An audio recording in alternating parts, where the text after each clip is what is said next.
All right, the first public test of the futuristic Hyperloop train took place in Las Vegas Wednesday. And while the demo only focused on one piece of the high-speed transport system, it still excited those in the tech industry.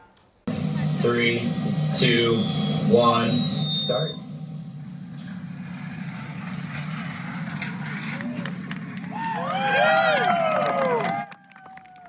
Envisioned by Tesla and SpaceX founder Elon Musk, the Hyperloop would transport passenger-filled pods through special tubes at 750 miles per hour.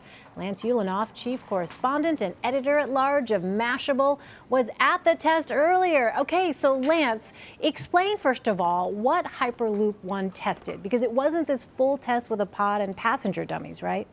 No, just the propulsion system. There was a little sled sitting on a track, and it wasn't even levitated off the track. It actually had little like cots almost on it, so it could slide along the track. The propulsion system is kind of what they're talking about. It's got these things called stators that are basically like these electromagnets, and there's the white line that you can see there. That's the electromagnets, which sends a pulse that basically rockets the thing forward. It's sort of like this opposite magnetic reaction. And those stators don't even run the whole length of the track. So it was really just to show that the propulsion system could work, nothing else.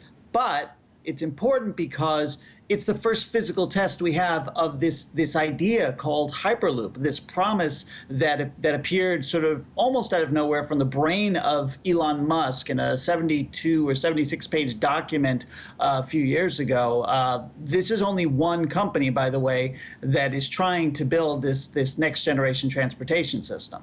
I mean, how feasible do you think this really is, Lance? And I just want to make sure I'm clear. Is it kind of like back in the olden days when they had those pneumatic tubes at the banks where you drive up, you stick your thing in? No, not like that at all? It's not. Okay. No, it's not.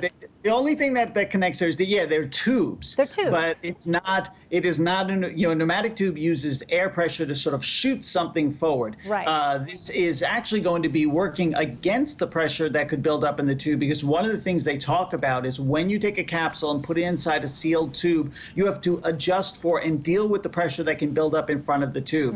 And they have a number of ways of doing that. They can actually suck in some of the air from in front of these capsules and then shoot it underneath to levitate the capsule.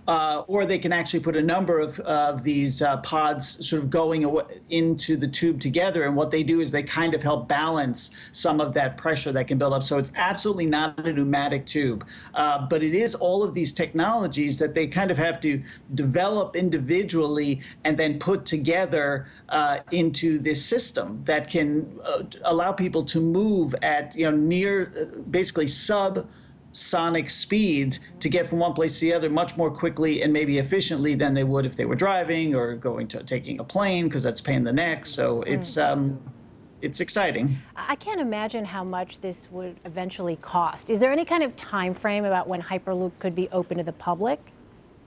Yeah, well, they said today that they thought they could transport freight by 2019 and potentially people by 2021, which feels actually quite aggressive since, while this is they did this in 15 months, but they have so much more to do. I mean, they have to design the pods. I kept asking them in particular about the pods that they want people to ride in are completely sealed. There are no windows. Wow. There's no windows in the tube. So I wanted to know, well, how are you going to deal with that? I mean, people would freak out. Right. Airplanes are tough enough and they have windows, right? Some people can't even handle that. Yeah, no, really great idea, great question. All right, so what did you really think of the test, Lance? I mean, was it inspiring, underwhelming? Is it what you thought it was going to be? Here, wait, I will pause. There's the test.